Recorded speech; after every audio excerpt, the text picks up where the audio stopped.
Namoonni telegiraamiin keessan faayidaa adda addaa viidiyoo audio sagalee gadi buusuudhaan gaalaarii keessatti isin rakkisuu jiru.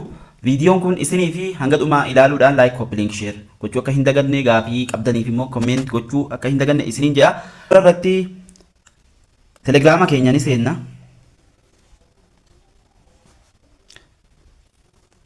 Dura irratti telegiraama keenya seenna. Erga telegiraama keenya seenne sarara gubbaa sadeen jirtu kana bakkan waa itti maree kana tuqatna jechuudha. Achi booda as nu fida. Siitingii telegiraama keenyaa keessa seennaa jechuudha. Siitingii kana keessa seenna.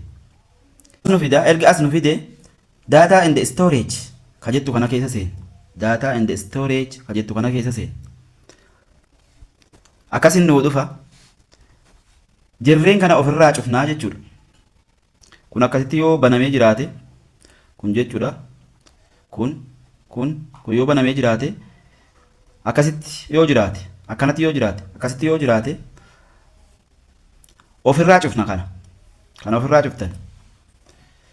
Achi booda save to gaalaar akka gaalaarii irratti gadi buusee ispeesii mobaayila keessanii hedduu akka hin qabanne waa kallattiin daayirektiriin osoo isin gadi hin buufatin kallattiidhaan akka inni gadi hin buunee fi isii kana cuftanii jechuudha. Kana yoo akkasitti jiraate gama kanatti deebiftan. Ka itti aanus akkasuma. Ka itti aanus jechuudha. Akkasumattiin gama kanatti deebiftanii fixanii jechuudha akka nama kiyya jitti jiru kanatti.